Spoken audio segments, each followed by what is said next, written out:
Application को download कर लेना है। एप्लीकेशन को फर्स्ट टाइम आप ओपन करोगे तो आप सभी के सामने कुछ इस तरीके का इंटरफेस आएगा, जहां पर आप सभी से आपका जो मोबाइल नंबर है मांगा जाएगा। तो आपको अपना नंबर दर्ज करना है। इसी के साथ में एक रेफरल कोड का ऑप्शन दिखेगा।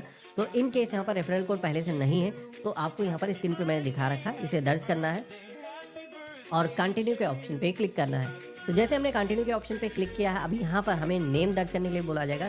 तो जो भी नेम आपके आधार कार्ड पर, पैन कार्ड पर है, सेम वैसे आपको दर्ज करना है और कंटिन्यू के ऑप्शन पे क्लिक करना है। अब इसके बाद में अगली बारी आएगी जहाँ पर आपको अपना जो ईमेल वेरिफिकेशन है वो भी करना है, जिसमें कि आप चाहो तो गूगल साइन इन का इस्तेमाल कर सकते हो। अगर आपकी जो ईमेल आईडी है, इसी फ़ोन के अंदर जीमेल आईडी आपकी लॉगिन है, तो यहाँ पर इस ऑप्शन पे क्लिक कर सकते हो। या फिर अगर आपको कोई डिफरेंट ईमेल आईडी इंटर करना है जो यहाँ पर लॉगिन नहीं, तो मैनुअली का भी ऑप्शन मिलता है। आप यूज़ अदर ईमेल आईडी के ऑप्शन पे क्लिक करोगे और जो भी मेल आईडी आप देना चाहते हो कम्युनिकेशन के लिए, वो आप यहाँ पर दर्ज करना है और नेक्स्ट की टैब पे क्लिक करना है। तो जिस तरीके से आपने मोबाइल नंबर वेरीफाई किया था, उसी तरीके से आपकी ईमेल आईडी पर भी एक ओटीपी आएगा, एक कोड आएगा, वो आपको यहाँ पर दर्ज करना है और नेक्स्ट की टैब पे क्लिक करना है। अब बारी आएगी केवाईसी की। सबसे पहले तो आपको अपना जो पैन नंबर है वो यहाँ पर दर्ज करना है और प्रोसीड टू डिजी लॉकर के ऑप्शन पे क्लिक करना है। अगला जो पेज आएगा जहाँ पर आपको अपना जो आधार नंबर है 12 डिजिट का, वो आपको यहाँ पर इंटर करना है और नेक्स्ट की टैब पे क्लिक करना है। तो अब आपके आधार कार्ड से जो भी आपका मोबाइल नंबर लिंक होगा, उस पर भी वेरिफिकेशन के लिए एक ओटीपी आएगा, दर्ज करेंगे और सबमिट के ऑप्शन पे क्लिक करेंगे। अब सबमिट करने के बाद में एक 6 डिजिट का सिक्योरिटी पिन यहाँ पर दर्ज करने का ऑप्शन आएगा। ये जो सिक्योरिटी पिन है, अगर आपने इससे पहले कभी भी डिजी लॉकर एप्लीकेशन यूज़ किया है तो उसका जो भी आपने पिन बनाया होगा वो आपको दर्ज करना है। इन केस आप भूल चुके हो, काफ़ी दिन हो चुके हैं, आपको याद नहीं है, तो यहाँ पर फॉरगेट माई पिन का ऑप्शन मिलता है, इस पर क्लिक करोगे। यहाँ पर आपको अपनी जो डेट ऑफ बर्थ है, डेट, मंथ और ईयर दर्ज करना है और यहाँ पर आप अपनी मर्जी का जो नया पिन कोड है वो आप सेट कर पाओगे और इसके बाद में आपको यहाँ पर डन के ऑप्शन पे क्लिक करना है। अब जैसे हमने इतना किया है तो यहाँ पर डिजी लॉकर के अंदर हम एक्सेस हो चुके हैं, जहाँ पर डिजिटल तरीके से जो डॉक्यूमेंट हैं वो हमें साझा करना है, जिसमें कि आधार कार्ड यहाँ पर ज़रूरी है शेयर करना। इस ऑप्शन पे हम क्लिक करेंगे। पर्पस क्या है, किस वजह से हम शेयर कर रहे हैं, तो केवाईसी हम कर रहे हैं, तो नो योर कस्टमर ये वाला जो ऑप्शन है हम सेलेक्ट करेंगे और यहाँ पर हम अलाउ के ऑप्शन पे क्लिक करेंगे और कंटिन्यू के ऑप्शन पे क्लिक करेंगे।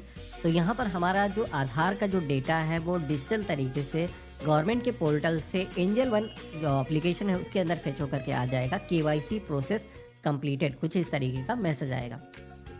अब इसके बाद में अगला स्टेप आता है जहाँ पर आप सभी को अपना जो बैंक अकाउंट नंबर है, जो भी आप इस डीमेट अकाउंट के साथ में जोड़ना चाहते हो, उसका जो अकाउंट नंबर है वो यहाँ पर आपको इंटर करना है और इसी के साथ में बैंक का जो आईएफएसओ कोड होता है वो भी यहाँ पर दर्ज करना है। हालांकि आईएफएसओ कोड अगर आपको नहीं पता है, वैसे तो आपके पासबुक पर अगर आप देखोगे, चेकबुक पर अगर आप देखोगे तो उस पर प्रिंटेड मिल जाएगा। नहीं मिलता है, डोंट नो आईएफएसओ कोड के ऑप्शन पे क्लिक करके निकाल सकते हो। हमने अपने बैंक का जो आईएफएसओ कोड है वो दर्ज किया है और इसके बाद में कंटिन्यू के ऑप्शन पे क्लिक करेंगे तो बैंक अकाउंट की जो डिटेल है वो यहाँ पर जुड़ चुका है। अब बारी आती है सेल्फी वेरिफिकेशन की। ओपन कैमरा के ऑप्शन पे क्लिक करना है। अब यहाँ पर एक सर्कल आएगा जिसके अंदर आपको अपना जो चेहरा है कुछ इस तरीके से रखना है और कोई सन ग्लासेस या फिर फेस मास्क आपने ना वेयर कर रखा हो और इसके बाद में आपको अपनी जो आंखें हैं यहाँ पर 1-2 बार ब्लिंक करना है और कैप्चर के ऑप्शन पे क्लिक करना है। तो इस तरीके से फ़ोटो हमारी कैप्चर हो चुकी है और सबमिट के ऑप्शन पे क्लिक करना है। अब इसके बाद में अगला स्टेप आता है जहाँ पर सिग्नेचर आपको यहाँ पर करना है और ये काम डिजिटल तरीके से सारी चीज़ें आज की डेट में हो जाती हैं। पहले फिजिकली आपको अपलोड करने की ज़रूरत होती थी। तो यहाँ पर ड्रॉ योर सिग्नेचर के ऑप्शन पे क्लिक करना है। अब जैसे आप पेन से सिग्नेचर करते हो वैसे ही आपको अपने जो सिग्नेचर है अपनी उंगली से यहाँ पर कुछ इस तरीके से ड्रॉ करके करना है। हो सकता है आप पहली बार कर रहे हो तो उतना परफेक्ट ना आए, तो यहाँ पर रीटेक ले सकते हो। इरेज आल का ऑप्शन मिलता है, तो इरेज करके दोबारा से आप ट्राई कर सकते हो। जब बेस्ट सिग्नेचर आ जाए तब आपको यहाँ पर सबमिट के ऑप्शन पे क्लिक करना है। तो नेक्स्ट स्टेप आता है जहाँ पर फ्यूचर एंड ऑप्शन की जो सर्विसेज हैं उनको इनेबल करने के यहाँ पर बोला जाता है। अगर आप एफ&ओ सर्विस यूज नहीं करना चाहते हो तो आप स्किप भी कर सकते हो। हालांकि अभी में ये जो सर्विसेज हैं फ्री के अंदर एक्टिवेट हो जाएंगी पूरी तरीके से। डीमेट अकाउंट के अंदर, ट्रेडिंग अकाउंट के अंदर जो भी सर्विसेज होना चाहिए वो अगर आप इनेबल करना चाहते हो तो आपको प्रोसीड के ऑप्शन पे क्लिक करना है। जैसे हमने प्रोसीड के ऑप्शन पे क्लिक किया है तो जैसे कि उस पेज पर बताया गया था कि डिजिटल तरीके से आपको अपना जो बैंक स्टेटमेंट है वो यहाँ पर साझा करना है। मेरे केस में जैसे कि एक ओटीपी मेरे फ़ोन पर सेंड किया गया है तो वो यहाँ पर दर्ज करेंगे और वेरीफाई ओटीपी के ऑप्शन पे क्लिक करेंगे। तो इस तरीके से हमारे बैंक का जो स्टेटमेंट है वो यहाँ पर डिजिटल तरीके से फेच होकर के आ जाएगा। तो यहाँ पर इस तरीके से वेरिफिकेशन हमारा हो चुका है। थोड़ा सा आपको इस पेज पर वेट करना है और देन आप सभी के सामने अगला जो पेज आएगा जहाँ पर आप देखोगे कि एफएनओ की जो सर्विसेज हैं, करेंसी कम्युनिटी की सर्विसेज हैं, वो यहाँ पर एक्टिवेट करने के लिए अगर आपके अकाउंट के अंदर जो है बैलेंस उतना नहीं होगा या फिर जो खाता आपने सेलेक्ट किया है उसके अंदर उतना बैलेंस नहीं होगा, तो कुछ मेरे केस में जैसे कि पेज आया है वैसा ही पेज आएगा जहां पर आपको अपना जो बैंक स्टेटमेंट है वो शेयर करना है, या फिर सैलरी स्लिप हो गया, आईटीआर का जो एक्नॉलेजमेंट होता है जब आप आईटीआर अपना फाइल करते हो वो यहाँ पर हो गया, फॉर्म नंबर 16 हो गया, या फिर अगर आपका इससे पहले कोई डीमेट अकाउंट है जैसे कि आज एंजल वन के अंदर आप खोल रहे हो, इससे पहले आपका अकाउंट ऑफ स्टॉक या फिर जीरोधा के अंदर था, तो वहाँ का जो स्टेटमेंट है डीमेट की जो होल्डिंग है उसका भी स्टेटमेंट अपलोड किया जा सकता है। हालांकि कुछ लोगों के केस में ये कॉम्प्लिकेटेड प्रोसेस हो जाएगा, हो सकता है अभी आपके पास में ये सारे दस्तावेज ना हो या फिर आपका जो बैंक अकाउंट है उसके अंदर इतना बैलेंस ना हो, तो आप उस केस में चाहो तो डू इट लेटर कर सकते हो, यानी कि एफएनओ की जो सर्विसेज हैं, कम्युनिटी की जो सर्विसेज हैं वो हम कभी बाद में भी एक्टिवेट कर सकते हैं। तो हम इस ऑप्शन पे क्लिक कर देंगे। इसके बाद में अगला स्टेप जो आएगा जहां पर आप सभी से आपकी जो एनुअल इनकम है, जो सालाना कमाई है वो यहाँ पर पूछी जाएगी, जिसमें भी कई सारे स्लैब दिए गए हैं जैसे कि आपकी जो सालाना कमाई है 1 लाख रुपए साल की है, 1 से 3 लाख रुपए, 3 से 5 लाख रुपए, 5 से 10 लाख रुपए, जिस भी स्लैब के अंदर आते हो यहाँ पर आपको सेलेक्ट कर लेना है। इसके बाद में अगला स्टेप आता है जहाँ पर पूछा जाता है आपके एम्प्लॉयमेंट के बारे में, आप गवर्नमेंट सेक्टर के एम्प्लॉई हो या फिर प्राइवेट सेक्टर के, बिजनेस करते हो या फिर किसी अदर कैटेगरी के अंदर आते हो। तो यहाँ पर कोई हाउस वाइफ है, स्टूडेंट है, वो भी यहाँ पर अपना जो डीमेट अकाउंट है, ट्रेडिंग अकाउंट है वो ओपन कर सकता है। इसके बाद में बारी आती है ब्रोकरेज प्लान की, जिसमें कि आई ट्रेड प्रो ये जो प्लान है यहाँ पर सिलेक्टेड है। इस ऑप्शन पे अगर आप क्लिक करोगे तो आई ट्रेड प्रो जो प्लान है इसके अंदर क्या आपको बेनिफिट मिलेंगे वो यहाँ पर दिखाया गया है। सबसे मेजर बेनिफिट यहाँ पर आपको ये मिल जाता है कि इसके अंदर डीपी जो एमसी चार्जेस हैं वो यहाँ पर अगले 10 साल के लिए कोई भी नहीं लगेंगे। इसी के साथ में फ्यूचर एंड ऑप्शन के अंदर 30 रुपए लगेंगे, करेंसी कमोडिटी के अंदर पर ऑर्डर कितना लगेगा, 30 रुपए हो गया। एमटीएफ की जो सर्विस है वो अगर आप यूज करते हो तो इसके अंदर 12.99% का जो इंटरेस्ट है वो लगेगा।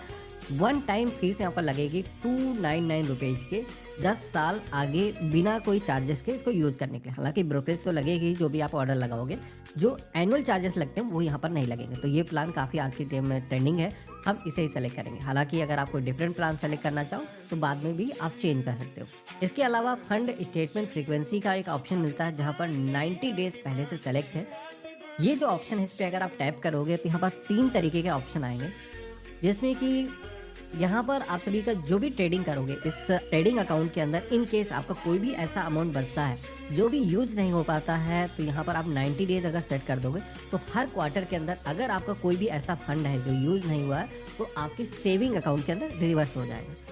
इसी के साथ में 30 डेज अगर आप सेलेक्ट करते हो तो 30 दिन के अंदर कोई बैलेंस आपका बनता है जो आपने यूज नहीं किया, ट्रेडिंग नहीं किया, तो वो जो पैसा है आपके सेविंग अकाउंट के अंदर वापस हो जाएगा। इसी के साथ में तीसरा ऑप्शन है बिल टू बिल। तो यहाँ पर जो भी आपको पसंद आता है मैं 90 डेज सेलेक्ट कर लेता हूँ। इसके बाद में हम कंटिन्यू के ऑप्शन पे क्लिक करेंगे। अब यहाँ पर मेल फीमेल जो भी जेंडर है सेलेक्ट करना है, मैरिटल जो भी स्टेटस है यहाँ पर आपको सिलेक्शन करना है, फादर का जो नेम है यहाँ पर आपको दर्ज करना है और कंटिन्यू के ऑप्शन पे क्लिक करना है। अब इसके बाद में हमारे सामने एक पॉपअप आएगा जहाँ पर इस डीमेट अकाउंट के साथ में एक नॉमिनी का जो नेम है वो भी यहाँ पर ऐड करने के लिए बोला जाएगा, जो कि आज की डेट में काफ़ी ज़रूरी है। एंजल वन ने अभी एक नई फीचर लाया है जिसके अंदर एक साथ के अंदर 3 नॉमिनी आप जोड़ सकते हो। तो अगर आप स्प्लिट करना चाहो, पहले से आप शेयर डिवाइड करना चाहो कि जैसे कि मेरा जो फंड है 2 लोगों में डिवाइड हो जाए, 50% मम्मी को मिल जाए, 50% हमारी वाइफ को मिल जाए, तो इस तरीके से 2 नॉमिनी भी यहाँ पर ऐड कर सकते हो। हालांकि नॉमिनी की जो सर्विस है ऑप्शनल है, आप कभी भी बाद में भी ऐड कर सकते हो। ऑप्ट आउट का भी यहाँ पर ऑप्शन दिया जाता है, तो अगर आपने अभी डिसाइड नहीं किया है तो आप बाद में भी ऐड कर सकते हो। हमने इस पर क्लिक किया है। अब हमारे सामने जो फॉर्म है उसका एक समरी पेज आ जाएगा, जहां पर आप देखोगे कि अभी तक इस फॉर्म के अंदर जो भी डिटेल आपने डिजिटल तरीके से फिल करी है वो इस फॉर्म के अंदर एक PDF प्रिंट आउट के तरीके से आ जाती है, जिसके अंदर सारी डिटेल आपको यहाँ पर देखने को मिल जाएंगी। तो आपको यहाँ पर क्या करना है, प्रोसीड टू ई साइन के ऑप्शन पे क्लिक करके ये जो एप्लीकेशन फॉर्म है वो शेयर करना है। तो हमने इस पर क्लिक किया है। अब यहाँ पर हमें अपना जो आधार नंबर है दर्ज करना है और सेंड OTP के ऑप्शन पे क्लिक करना है। तो आपके आधार कार्ड से जो भी मोबाइल नंबर लिंक होगा उस पर एक OTP जाएगा, दर्ज करेंगे और सबमिट की टैब पे क्लिक करेंगे। तो तो इस तरीके से हमने जो एप्लीकेशन है वो सफलतापूर्वक रजिस्टर कर दी है। एक नया ट्रेडिंग अकाउंट, डीमैट अकाउंट को ओपन करने का जो प्रोसेस है वो हमारी तरफ से कंप्लीट हो चुका है। यहाँ पर एक बार इंटरनल एंजल वन की जो टीम है इसको वेरीफाई करेगी। जो भी हमने डिटेल एंटर करी है, जो भी हमने यहाँ पर अपना जो आईडी वगैरह शेयर किया है, उसके बिहाफ पर एक बार वेरिफिकेशन होगा और देन हमारा जो डीमैट अकाउंट है एक्टिवेट हो जाएगा। इस प्रोसेस के अंदर वैसे तो एंजल वन की तरफ से कहा जाता है 1 वर्किंग डेज लगता है, लेकिन मैंने एक चीज़ फील किया है, अगर सुबह 10 बजे से लेकर के 6 बजे के बीच में अगर आप अपना अकाउंट ओपन करते हो तो मोस्टली जो अकाउंट है सेम डे ही एक्टिवेट हो जाते हैं। तो यहाँ पर ट्रैक एप्लीकेशन स्टेटस का ऑप्शन मिलेगा, जिस पे क्लिक करके वर्तमान आपका जो स्टेटस है आप यहाँ पर जान सकते हो। जैसे हमारा जो अकाउंट है एक्टिवेट होगा तो इसी एप्लीकेशन के अंदर दोबारा से हम कभी भी आ करके अपना जो अकाउंट है उसको लॉगिन करके एक्सेस कर सकते हैं। हम यहाँ पर ट्रेडिंग कर सकते हैं। तो यहाँ पर उसी तरीके से अपना मोबाइल नंबर दर्ज करना है, नेक्स्ट करना है, अलाउ करना है। और पहले यहाँ पर जैसे कि अकाउंट को ओपन करने का प्रोसेस आ रहा था, अभी आप देखोगे कि अकाउंट तो हमारा ओपन हो चुका है। यहाँ पर एक पिन सेट करने के लिए बोला जाएगा, पिन यहाँ पर आपको दर्ज करना है। तो इस तरीके से आप देखोगे हमारा जो डीमैट अकाउंट है वो सफलतापूर्वक एक्टिवेट हो चुका है। अब हमें कोई भी शेयर्स बाय करने हैं, यहाँ पर हम शेयर्स को बाय कर सकते हैं। एफएनओ के अंदर ट्रेडिंग करना है या फिर हमें म्यूचुअल फंड के अंदर इन्वेस्ट करना है, एसआईपी करना है, तो इस तरीके के सारे ही ऑप्शन मिल जाते हैं। आप किसी भी सेक्टर के अंदर कोई भी यहाँ पर ऑर्डर प्लेस कर सकते हैं। Investments in securities market are subject to market risks. Read all the related documents carefully before investing.